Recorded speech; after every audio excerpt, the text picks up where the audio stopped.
Alright everybody, welcome to the Toy Hunter 1701 channel. This is going to be a stay-at-home, shelter-in-place sort of unboxing mail haul mashup. So today we have quite a few things that we've acquired over the last month and a half, ever since we were sort of told to stay where we are, and a lot of us aren't working. I still am. But it hasn't stopped my toy collecting. A lot of it is done online, but I still, well, I'm shopping for essentials, going out and perusing through the toy aisles. And I have found a couple of things at retail, but mostly it's been online shopping. So without further ado, let's dive into what we have this month. So right in front here, we can see we have the Voltron 84 set that was exclusive to GameStop. I did pick this up, I believe, the day before the Doom Eternal and Animal Crossing release, before they shut down for good. So I picked up the full set of Voltron 84.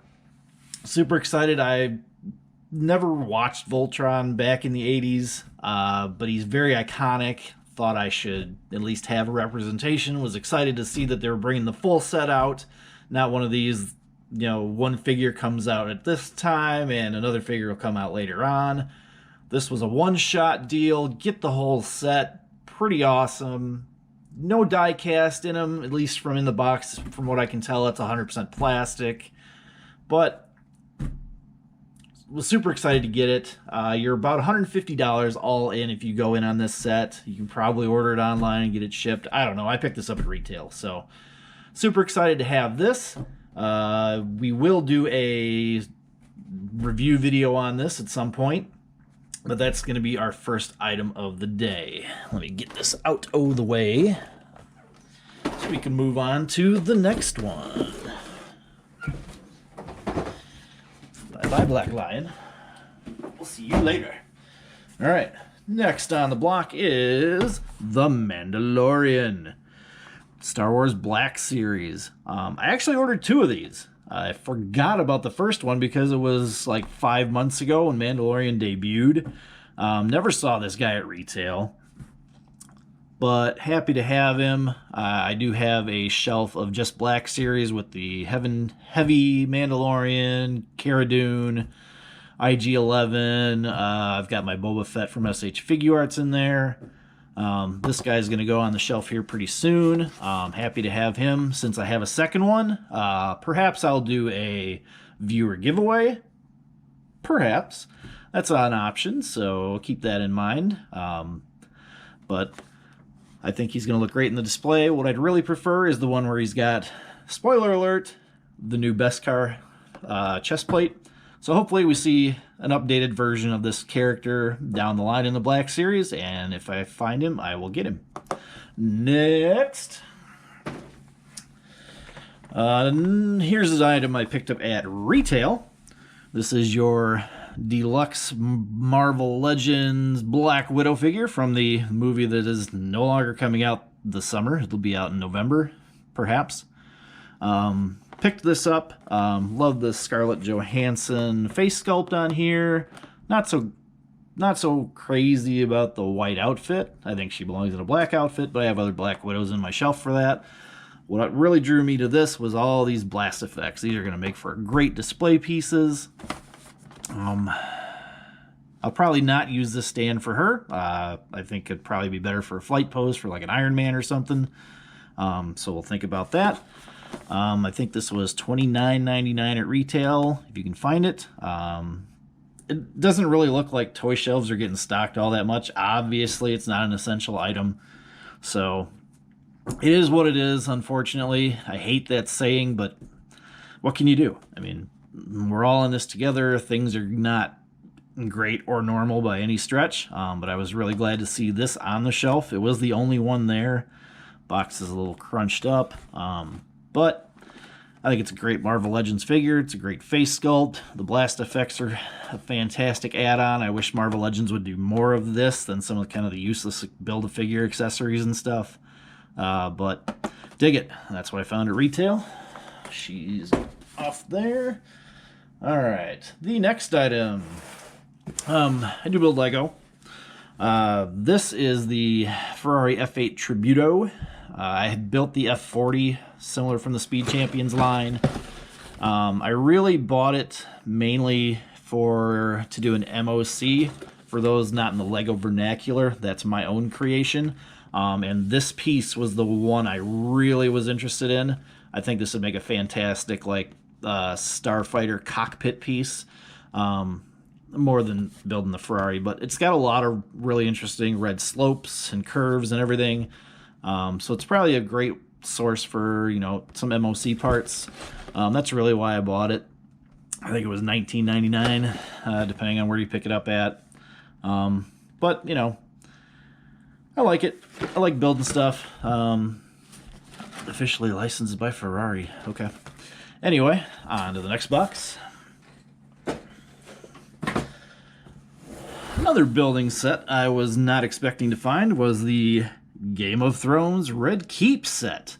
Didn't know anything about these coming out. I picked it up because what I really liked about it was it reminds me of the clockwork opening of the Game of Thrones. I'm really hoping that they come out with other sets, maybe a Castle Black on the Wall would be a really neat one, a Winterfell, any of the other sets really. I think would be cool to build, to have a little Game of Thrones map with these on there would be neat. Not too many really interesting pieces. I like the painting texture on the walls and stuff. Kind of wish it was a little taller. I think the Red Keep should actually be up a little more. But yeah, I mean, the Game of Thrones sets that feature little characters, I don't really care for those too much. But this was pretty neat. I think this was, I don't even remember how much it was, 20 to 30 on retail as far as cost goes. Those are US dollars, by the way. But, I think it's a cool little display piece when it is assembled.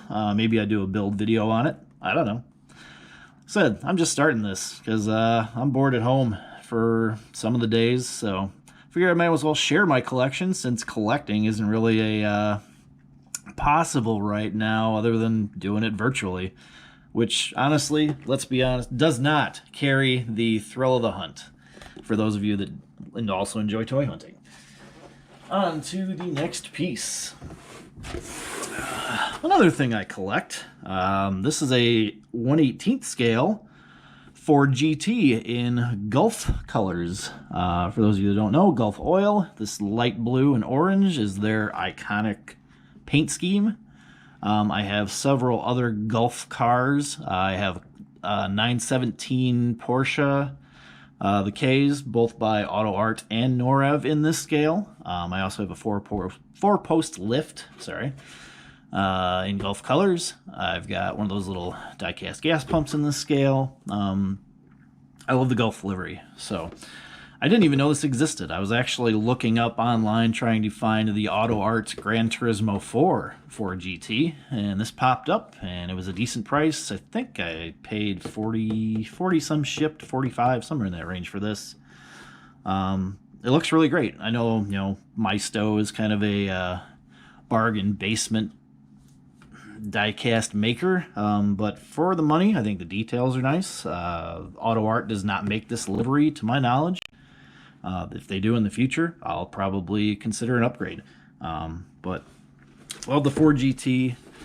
I always love the styling of this car. I love its profile, the aerodynamics of it. So I had to add that to my collection to go. I also have the 2004 concept die-cast. I forget who made that. But I also have it in this livery. The blue's a little deeper, but I think it's going to look great parked next to it. When I do a die-cast collection review, I'll show you guys some of that, and moving on to our next item.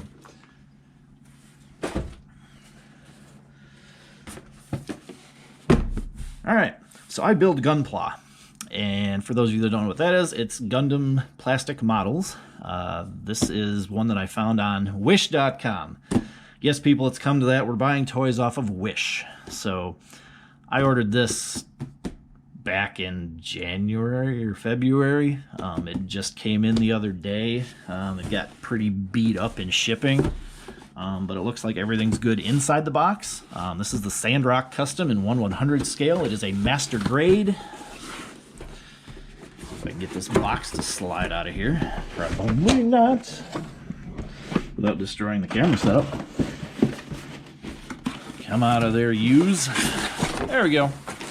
As you can see, he's in a million pieces and a million poly bags on a million sprues. He's not the typical Sandrock colors, which I like. Let's see if I can dig out the instructional booklet. Oh, there you are. Sandrock Custom. See if we got any color pictures of this bad boy in here. Come on. All black and white, all instructions. This is not your typical, ooh, he's got a cloth cape. Look at all that. Fanciness. That looks like a ton of stickers and decals. Oh boy, not my favorite. But I do love the Sandrock. I think this is going to be a cool model to build. This would probably be a build series if I decided to dive into that kind of nonsense. Not nonsense, it's just I'm a very tedious builder. I use a file and a sand block to kind of get rid of nub marks. I panel line, I weather detail. But when I get tired of doing that, I basically give up and just build a model straight out of the box. Nice and clean. So we'll see which one spectrum-wise this falls into when I get to it. But very excited to have this one. My Gundam backlog, as it would, has expanded since the shutdown. I raided my local hobby town, USA. We also have comic book shops that carry Gundams, so I stocked up. I probably have a backlog of about 7, 8, maybe 10 Gundams to build. So we'll see how that goes. All right, we're getting towards the end here. So what I have now is the Eaglemoss Star Trek ship. This is a Ferrari Marauder. I mostly collect Federation ships in Eaglemoss, but I figured you kind of need to have some adversaries on the shelf. The Marauder is one of the iconic foes. I kind of love the ship design. I saw the Eaglemoss version and I thought it looked great. I always love these booklets because they tell you a lot of details about the design of the ship, the background, what episodes it appeared in, sort of the technical specification stuff. They give you a lot of highlights on the details, some of the studio model build stuff. So these are cool. I picked this one up for probably, I think they're all kind of in the same ballpark, except for some of the really hard to find ones. This is about 25 bucks shipped. They're all going to range in there. I've seen them at local shops for, you know, in the low 20s, but 20 to 30 is probably what you can expect to pay for most of these Eaglemoss ships. I have several. We'll do a shelf review at some point of all my ships on the shelf, and we'll give you the whole tour. And we have one last item on the dock here. And it's another Eaglemoss ship, your Dideradix class Romulan Warbird. Again, you got a full color booklet in here that gives you all the details of the ship, specifications, technical details, lineage, episodes, all kinds of cool stuff here. You got the little LCARS display. This one's got a little write-up on the Romulans themselves. Little concept art. That's kind of cool that it was oriented vertically at some point in the design process. There it is, dwarfing the Enterprise D, which was always purported to be larger than the D. There you go. So that's kind of what I've accumulated over the last month. It has not been lucrative by any means in terms of collecting, but eventually life will get back to normal and we'll be able to go to the flea markets and the conventions and the garage sales and all the things we would normally do to feed our collecting habit. Unfortunately, now is not the time for all of that. So I will try to allow you to live vicariously through my collection and what I have. Doing reviews, doing collection showcases, just anything you guys might be interested in. I am a Transformer collector. There are no Transformers in this lot because there's just nothing interesting at retail right now. And nothing interesting coming out in the third-party masterpiece sort of realm, which is where my wheelhouse is. But, yeah. There we are, unedited, unscripted, mail haul, or shelter in place, sort of collection review for the month. Let me know down in the comments below what you would like to see. Your comments on the video are always recommended, welcome. Criticisms, I know this is not going to be high production value. We're sheltering in place, and maybe I start playing around with video editing, put in some sound effects and some other whoopity-doos. Maybe, who knows? But that's what we've got so far. If you want to see build videos, in-depth reviews on anything, that's what I'm here for. I'm here to entertain you. So, best of luck. Stay safe out there, everybody. Subscribe, comment, hit a like, hit a thumbs up, hit a thumbs down. Doesn't matter to me. Whatever you want to do. I will see you in the next one. Thank you.